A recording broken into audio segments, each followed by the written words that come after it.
Ada nggak kalau gitu Tuhan orang ini, Tuhan orang ini? Ada nggak? Tidak ada. Yang ada Tuhannya manusia. Ini penghalangnya harus dibuka nih, ya. Bahwa mereka menyebut dengan cara berbeda, yaitu masing-masing punya caranya sendiri-sendiri. Kenapa kamu urusan? Kan pasangan saya adalah guru saya, guru kesabaran saya, guru kebijaksanaan saya. Sayang sama Allah, saya tanya, kenal sama Allah? Enggak. Padahal peribahasanya tak kenal maka tak sayang. Ingat Bapak Ibu, anak itu tamu agung yang direncanakan semesta untuk menjadi dirinya sendiri, bukan untuk menjadi seperti kalian.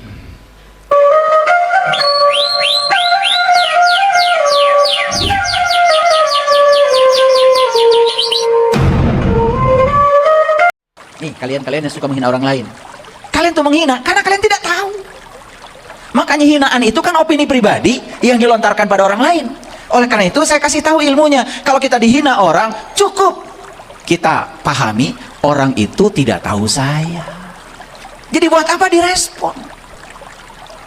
Kan dia nggak tahu kita, ketemu aja belum. Betul apa tidak? Nah, kalian kan suka berlebihan. Dihina orang langsung marah. Ya sama, kalian itu sefrekuensi dengan yang menghina. Kalau begitu nggak ada bedanya. Sama gilanya. Ya, kalau ingin dibilang orang sadar, ya tunjukkan.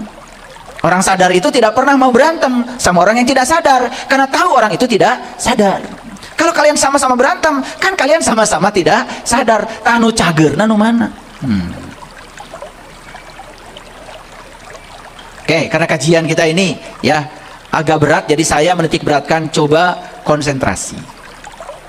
Ya, jadi tugas kita ketika membuat terowongan, berarti harus menghancurkan semua penghalang. Nih, mohon maaf, ya. Ibu, bapak, suami istri. Suami istri ya? Dekat nggak? Dekat. Suka pelukan? Suka. Tidur bersama? Yes. Tapi jangan-jangan harus dibuatkan terowongan. Kenapa? Karena buktinya belum bisa seutuhnya bersatu. Masih suka cekcok. Masih suka berantem, masih suka memaksakan keinginan pada pihak lain. Kan beli itu belum menyatu. Nah, cari itu penghalangnya. Ternyata penghalangnya sederhana Bapak Ibu. Karena kedua orang ini yang menyatu tidak tahu tujuannya bersatu. Coba tanya. Semua orang yang sudah menikah kalau diteliti, kenapa Anda menikah? Tidak ada yang tahu tujuan menikah buat apa. Tujuan menikah itu cuma satu, belajar menerima dan menghargai bahwa Anda dengan pasangan Anda sangat berbeda. Anda dengan pasangan Anda berlawanan. Maka disebut juga di Quran ajwaja, pasangan. Yang namanya pasangan itu kiri kanan. Yang namanya pasangan itu tidak sama. Sementara mereka yang menyatu ingin sama. Kalau sama baju gak masalah, itu di luar gampang. Betul nggak? Tapi kalau ingin sama cara berpikir, ingin sama sifat, nggak bisa. Satu-satunya yang bisa dilakukan adalah membuat terowongan. Terowongannya adalah menciptakan pemahaman dalam diri bahwa saya dengan pasangan saya bukan harus sama, justru dipasangkan berbeda demi untuk kebaikan saya. Karena lewat pasangan saya belajar tentang cara hidup. Pasangan saya adalah guru saya, guru kesabaran saya, guru kebijaksanaan saya. Terowongan bukan itu. Kan kalau terowongannya dibangun, tidak ada lagi yang cekcok, karena penghalangnya sudah tidak ada.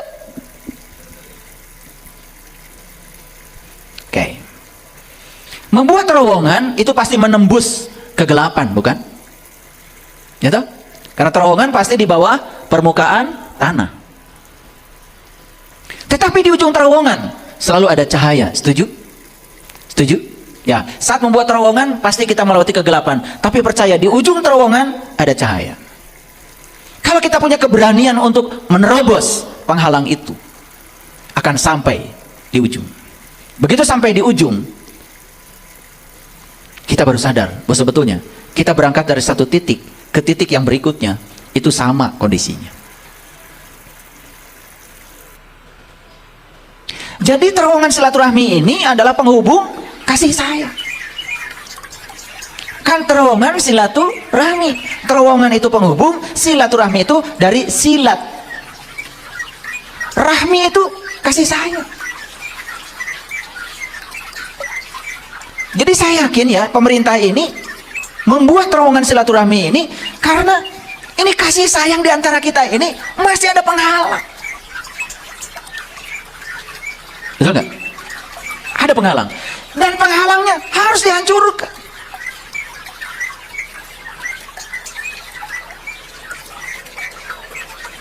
Coba, apa yang menjadi penghalang manusia sehingga tidak berkasih sayang? Yang sederhana aja. Ibu, bapak tidak bisa menyayangi seseorang. Jujur ya, banyak kan yang tidak bisa disayangi. Contoh, kalau pada anak sendiri sayangnya luar biasa. Anak tetangga walaupun kelihatan di depan mata gak sekolah, bajunya compang-camping, sepatu gak punya, ada gak dalam diri kita perasaan kasih sayang pada mereka? Kenapa tidak muncul itu? Karena kita membedakan. Ini anak saya, ini anak orang. Kan itu penghalangnya sebetulnya. Coba kalau semua anak adalah anak saya, bisa nggak begitu? Kan bisa sebetulnya. Dibuat, terowongannya dibuat oleh kita. Semua anak adalah anak saya. Makanya tekadkan dalam diri, saya bertemu anak siapapun, kalau itu ya perlu saya bantu, akan saya bantu. Tak peduli itu anak siapa. Ada nggak yang punya begitu? Nah itu sudah bikin terowongan. Tapi karena kita membedakan, ini anak saya, ini bukan anak saya. Dalam sesi konsultasi, ya sesi konsultasi beberapa hari yang lalu, ya ada yang minta konsultasi pribadi sama saya. Ya masalahnya begini. Jadi dia mengambil satu keluarga ini, suami istri mengambil seorang anak karena memang tidak punya anak ya.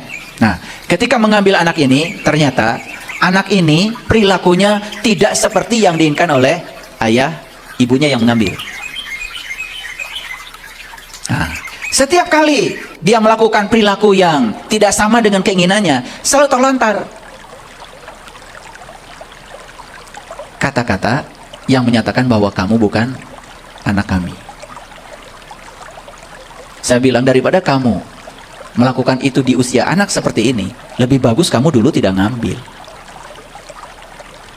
Ini makanya saya kasih peringatan, kalau kita mau mengambil, betul-betul mau mengambil, harus utuh dan harus bisa menerima keadaan anak ini. Maksud saya, kan anak ini mewarisi kodrat ibu bapaknya, betul nggak? Tidak mewarisi kodrat ibu bapak yang memungutnya. Kan sudah jelas berbeda. Nah sekarang kamu menolak kenyataan itu, tidak mau menerima kodrat yang datang dari ibu bapaknya yang melahirkan, ingin anak ini seperti yang kamu mau.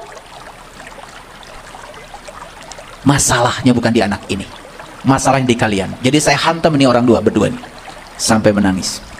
Akhirnya dia sudah bisa menerima anak itu seutuhnya. Tapi luka pada anak ini sulit disembuhkan, karena anak ini sudah kadang tahu kalau dia bukan anak bersih. Bahkan sudah ditunjukkan suratnya kalau anak ini bukan anak. Kan itu melukai. Di situ ada penghalang. Apa penghalangnya? Keengganan kan? Keengganan untuk menerima perbedaan. Betul nggak? Keengganan untuk menerima perbedaan. Saya yakin ya, pemerintah kita membuat terowongan silaturahmi karena kita masih enggan untuk menerima dan menghargai perbedaan. Kan masih ada orang yang memaksakan ingin semua orang sama seperti dia, harus keyakinannya sama, harus bajunya sama. Padahal yang menciptakan perbedaan ini adalah Allah. Wajah kita saja semuanya berbeda. 8 miliar penduduk bumi ini wajahnya saja berbeda. Jadi apa artinya? Saya kasih tahu. Artinya setiap kelahiran manusia itu adalah unik. Harus menjadi dirinya sendiri, bukan menjadi siapa-siapa. Dan saya percaya, kalau semua manusia bisa menjadi dirinya sendiri dan menampilkan keunikannya, itu hadiah bagi bumi. Orang yang menciptakan laptop ini, karena dia tidak mau jadi orang lain, Dia percaya pada potensi yang Tuhan berikan pada dirinya. Dia bongkar semua potensi itu. Dia menjadi unik dan menciptakan laptop ini. Yang menciptakan lampu ini namanya Nikola Tesla. Di situ ada Thomas Alva Edison. Jadi unik. Bahkan Thomas Alva Edison itu pernah disebut bodoh dan dikeluarkan dari sekolahnya. Tapi ibunya yang hebat. Jadi ketika menerima surat dari sekolah, kalau anaknya dikeluarkan dari sekolah itu, karena sekolahnya tidak bisa menerima perbedaan, ingin semua anak sama di sekolah itu. Itulah sekolah sekarang. Anak harus semuanya pintar matematika, ada namanya KKM. Batas minimalnya harus dicapai semua. Harus bisa fisika semua, harus bisa bahasa Inggris semua. Padahal ada anak yang kecerdasan yang diberikan semestanya adalah olahraga. Lionel Messi mungkin tidak bisa matematika, tapi tetap jadi kaya karena dia percaya kakinya jenius. Dia bisa mengolah bola dan menjadi pemain bola profesional. Dan dia jadi dirinya sendiri. Ketika Thomas Alva Edison dikeluarkan dari sekolah, saat itu dia membawa surat. Dan ini anak baik sekali. Dan kata gurunya, kamu tidak boleh membaca surat ini. Dan kamu sampaikan aja surat ini kepada ibu. Jadi surat itu tidak dia baca, disampaikan pada ibu. Lalu ibunya ketika membaca surat, tidak aslinya seperti itu. Jadi dibacakan oleh ibu yang berbeda. Oh, ternyata kamu itu anak berbakat, nak. Kamu tidak cocok di sekolah itu. Sehingga ibu harus mencari sekolah lain. Karena sekolah itu tidak cocok buat kamu. Kamu terlalu berbakat. Padahal isi suratnya nggak begitu. Itulah seorang ibu yang penuh cinta kasih pada anak. Dan akhirnya apa? Akhirnya anak itu homeschooling. Dididik langsung oleh ibunya. Dan berhasil menjadi dirinya sendiri. Dan dia menemukan lampu. Dan ketika ibunya meninggal, dia baru berani membaca surat itu. Dan dia terkejut. Betapa besarnya kasih sayang seorang ibu. Karena kata-kata yang dari sekolahnya itu tidak dibacakan utuh. Justru yang dibacakan adalah yang berbeda. Dan kalau ibunya membacakan utuh surat itu dari sekolah, apalagi ibunya marah-marah, apalagi menghukum anak itu, saya kira Thomas Alva Edison tidak akan menemukan lampu ini. Ngerti maksud saya? Dan kita semua ingin anak-anak seperti ayahnya, harus seperti ibunya. Ingat Bapak Ibu, anak itu tamu agung yang direncanakan semesta untuk menjadi dirinya sendiri, bukan untuk menjadi seperti kalian. Makanya saya sering menyampaikan 3 hal yang tidak boleh orang tua ikut campur. 1, pendidikan anak. Yang 2, pekerjaan anak. Yang ketiga, jodoh anak. Kalian itu sekolah ikut campur, jurusannya harus yang kalian mau. Sudah gitu pekerjaan ikut campur lagi, main sogok-sogokan lagi. Dan terakhir, urusan jodoh harus seperti yang ibu bapaknya mau, walaupun anaknya tidak suka. Ada terowongan, ada penghalang nggak di situ? Ada penghalang nggak di situ? Ada. Harus dibuat terowongan? Nih saya kasih tahu nih, ya. Saya bukan berbicara terowongan silaturahmi saja. Saya berbicara lebih universal lagi. Karena saya percaya di antara kita pun banyak penghalang yang menyebabkan silaturahmi kita terputus. Sehingga harus didobrak penghalangnya, harus dibuat terowongan. Yang sederhana aja. Kalian harus bikin terowongan dengan pasangan. Kalian harus bikin terowongan dengan anak. Saya kasih tahu, ini saya lihat wajah-wajah di sini, saya tahu nih ya yang masih ada masalah, suka cekcok, berantem lagi di depan anak lagi. Aduh, ya Allah. Oke, pernah kenal nggak peribahasa ini? Apa katanya? Tak kenal maka tak sayang. Jadi kenapa tak sayang? Karena tak kenal. Jujur ya, jujur. Kitab yang wajib diimani ada berapa? Menurut agama Islam 4 kan? 1, Al-Quran. 2, Injil. 3, Zabur. 4, Taurat. Pintar kalian. Quran diturunkan pada siapa? Nabi Muhammad. Pintar ya, dari kecil memang itu pelajarannya kan? Nggak berubah-berubah sampai sekarang. Sampai di universitas saya kaget ya. Anak saya diajarin gitu juga oleh gurunya. Ya. Taurat diturunkan pada siapa? Nabi Musa. Pintar kalian ya. Kalau Zabur, Nabi Daud. Pintar. Kalau Injil, pintar. Sampai sekarang nggak mau ya, lupa lagi ya. Karena nanti katanya di akhirat ada ujian. Ditanya nama-nama kitab dan siapa penerimanya. Kalau saya nggak begitu, malah dari kecil saya bingung. Nabi dan Rasul kata bapak saya ada 25. Kitabnya cuma 4. Dia saya bilang sama bapak saya, tekor pak. Ini ada Nabi dan Rasul yang gak kebagian kitab. Berarti ceramahnya gak pakai kitab pak. Saya bilang. Bapak saya bingung itu ngejawabnya. Udah ngundang dari pesantren mana suruh menjelaskan itu. Gak ada yang ngerti. Makanya akhirnya saya keluar dari rumah, cari sendiri. Sekarang udah ketemu. Ternyata semua Nabi dan Rasul sama kitabnya. Kitab sejati, yaitu kalamullah. Kitabnya adalah Allah. Udah nanti akan ngerti sendiri ya kalau sudah ngalamin. Jangan minta dijelaskan hari ini ya. Jujur. Jadi kitab yang wajib diimani ada berapa? 4 ya. Oke. Jujur ya. Kalian punya Injil di rumah?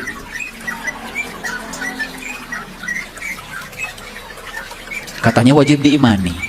Punya aja? Enggak. Lucu kan? Punya Zabur, Taurat, Quran. Ada pun nggak pernah dibaca. Jujur ya, lucu kan? Udah, nggak apa-apa. Makanya tak kenal, maka tak sayang. Jadi kenapa tak sayang? Tak kenal. Saya kagum sekali nih dengan yang bikin peribahasa ini. Ini luar biasa. Ternyata saya menemukan ayatnya di Quran. Jadi ini dari Quran ini, tak kenal maka tak sayang itu. Jadi kenapa kalian tak sayang? Karena tak kenal. Makanya saya kasih tahu, kalau ada orang yang menghina kita, sudah. Anggap aja cuma bunyi aja itu. Jangan diberi makna apa-apa kata-katanya. Karena dia itu tidak sayang kita, karena tidak kenal. Kalau kenal pasti sayang. Betul nggak? Sayang nggak kalian sama Allah? Sayang? Kenapa? Jawabannya ragu-ragu. Takut ditanya ya? Saya mau nanya, kalian emang kenal sama Allah? Nah itu kan kadang nggak sering ini ya, logikanya nggak nyampe ya. Sayang sama Allah, saya tanya, kenal sama Allah? Enggak. Padahal peribahasanya tak kenal maka tak sayang. Jadi ini saya kasih tahu, semua yang tidak mau menyayangi itu karena dia tidak mau mengenal. Sampai sini clear? Oke, supaya semuanya percaya sama omongan saya, jadi saya pakai ayat. Takut nggak percaya? Karena kalau nggak pakai ayat nanti nggak percaya. Maju apa katanya nggak pakai ayat? Oke, perhatikan ayatnya. A'udzubillahiminasyaitonirrajim. Bismillahirrahmanirrahim. Ini Quran surat Al-Hujurat, surat 49 ayat 13. Ini ayat pasti dibaca kalau ada orang nikah. Pasti ini ayat sudah terkenal sekali, ya. Pasti dibaca. Ya ayuhan nasu inna khalaqnakum min zakarin wa unsa wa ja'alnakum su'uban wa qabailan lita'arafu. Inna akramakum indallahi atqakum. Innallaha alimun khabir. Ya. Percaya kan sama saya sekarang kalau ayat ini sering dibaca kalau ada orang nikah? Ya, sudah pasti pilihan ayatnya ini. Tapi saya juga ragu-ragu. Saking seringnya kalian dengar ayat ini, ya, sampai-sampai nggak tahu isinya apa sebetulnya. Baik ya. Ya ayuhan nas, ini yang dihaikan manusia. Yang sedang saya jejak bicara ini manusia apa orang?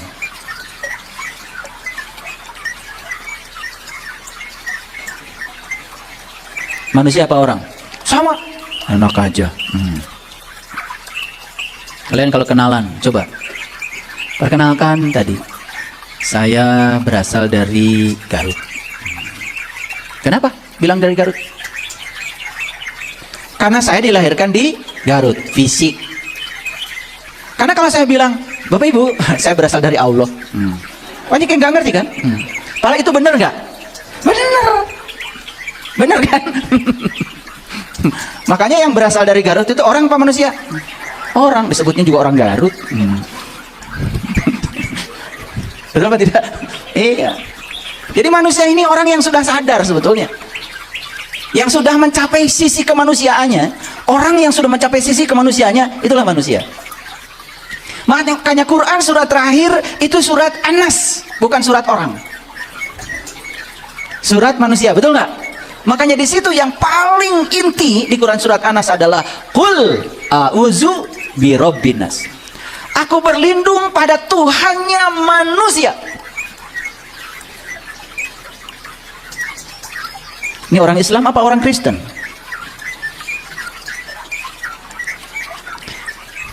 Karena kalau berbicara perbedaan itu pakai orang. Ini orang Banjar atau orang Pangandaran? Nggak ada. Ini manusia Banjar atau manusia Pangandaran? Nggak ada. Betul nggak? Ada nggak? Oh, ini manusia Islam, ini manusia Kristen. Ada nggak? Nggak ada. Yang ada tuh ini orang Islam, ini orang Kristen. Orang. Yang dibicarakan di Quran surat An-Nas, orang apa manusia? Manusia. Coba kita dengarkan. Qul a'udzu birabbin nas. Aku berlindung pada Tuhannya manusia.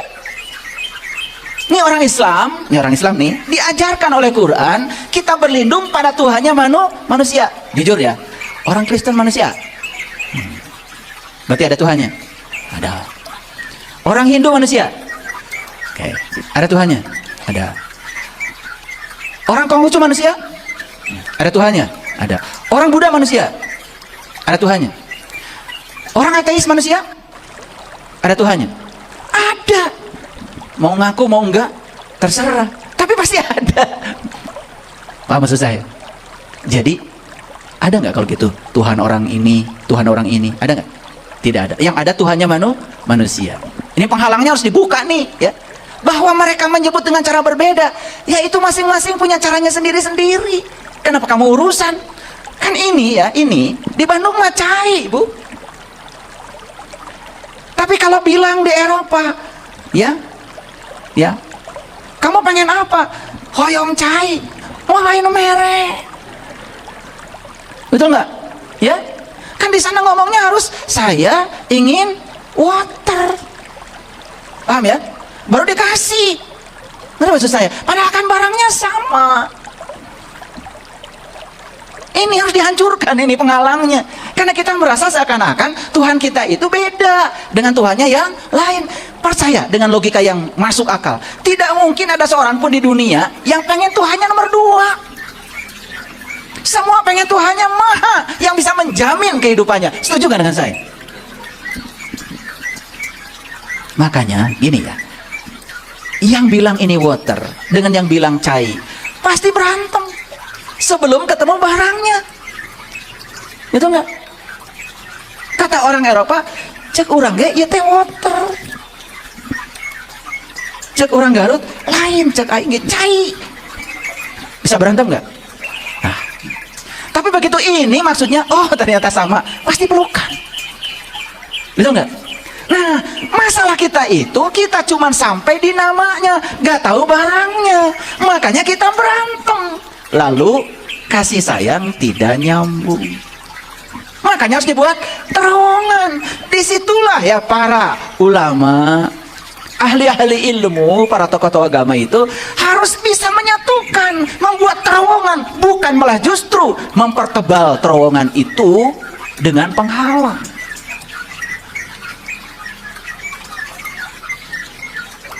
Oke, kalau gitu kita baca ayatnya ya. Hei manusia, ini yang dihaikan siapa? Manusia. Termasuk gak Bapak Ibu dihaikan?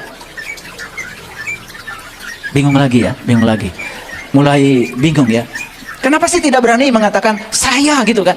Semoga saya dihaikan. Berani gak? Sing jadi jelema tuh. Maka di Quran jelas sekali, orang-orang yang punya kolbu tetapi tidak digunakan untuk memahami, mendengar dan melihat, ulaika kal an'am, maka mereka itu laksana binatang ternak, balhum adall, bahkan lebih sesat daripada binatang. Kalau kita manusia, yang tertinggi dari manusia apa? Sisi kemanusiaannya. Makanya kalau bicara kemanusiaan, nggak usah bicara lagi kamu keyakinannya apa. Ada orang ya ketabrak truk, sudah mengap-mengap, perlu pertolongan, dan kamu ada di situ. Sebelum menolong, nanya dulu, mohon maaf mas, agamanya apa? Begitu. Kemudian dia bilang, agamanya tidak sama dengan kamu tinggalkan. Ya Allah, bukan manusia. Sekali lagi, nilai manusia adalah sisi kemanusiaannya. Makanya sila pertama adalah ketuhanan yang Maha Esa.